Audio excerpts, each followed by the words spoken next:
Hey guys, welcome back to Draw Long Doodles with Walker. It's getting to be that time of year for delicious frozen treats. So, we're going to start off with something pretty simple. It's just a kind of sherbet dream cone, and you can decide if you want the flavor inside to be just creamsicle or if you want it to be some other flavor, but we'll give you that ability to do that. All right, it is taller than it is wide, so I'm going to start with my paper up and down, and I'm going to make a nice upside down U. So fairly tall.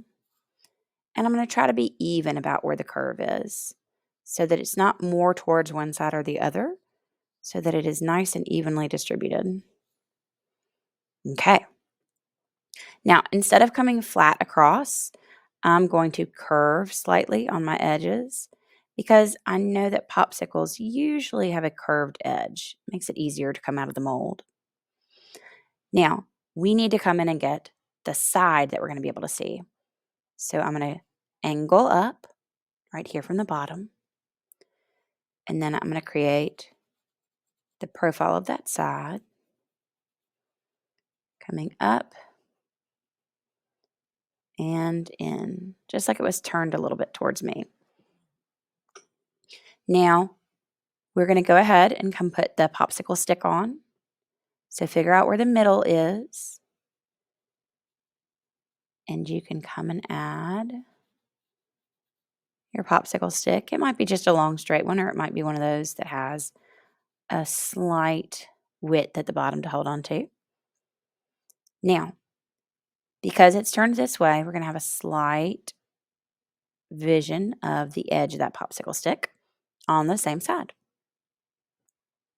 Now to take the bite out of it. I'm going to come from the top, and I'm going to kind of create like a wavy chunk out of that front panel of my popsicle. So there's that part. Now, the chunk would kind of come and angle up just like the bottom did.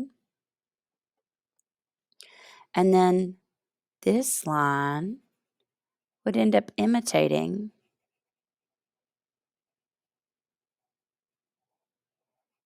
just the same kind of curves as the first one, because it is showing us that same width of the popsicle, but as a bite out. So usually there's a small thickness to the lining of a popsicle like that, a creamsicle or one of those Mickey Mouse bars. So I'm going to give it the small lining inside. That way we can separate it out. All right, now let's do our indentations in the popsicle mold. So I'm going to come like I was making a fancy window on a mansion.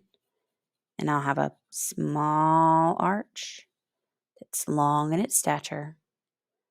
And then it's going to come straight down on this side, stopping a little bit before I get to the popsicle stick. Okay. Now this one, it's going to run into that top. So I'll just come ahead and down.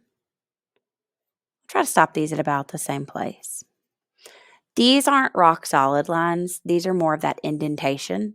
So they are going to be considered a detail, and we are going to be lighter and a little bit more broken with them. See, I told you that was going to be easy. We were able to do that in no time at all. All right, I'm going to go around the outside of my popsicle.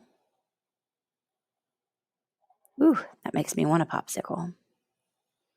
I think popsicles and snow cones are my absolute favorite things to eat.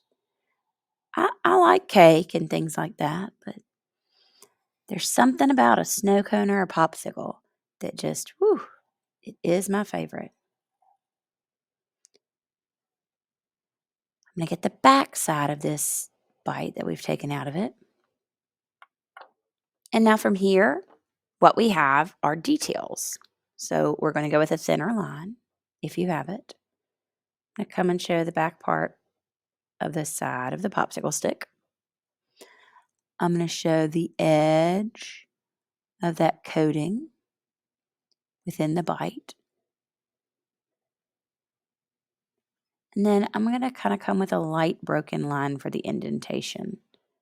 So while I was a little bit more precise with it when I was doing my initial lines and planning it out, I'm going to be a little bit more broken for this part. Now you can really help yourself out if you use shading and make those slightly darker.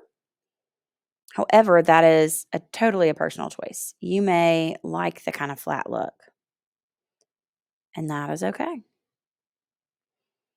All right, so there you go, guys. You have got a delicious cream-filled popsicle. We'll see you again later.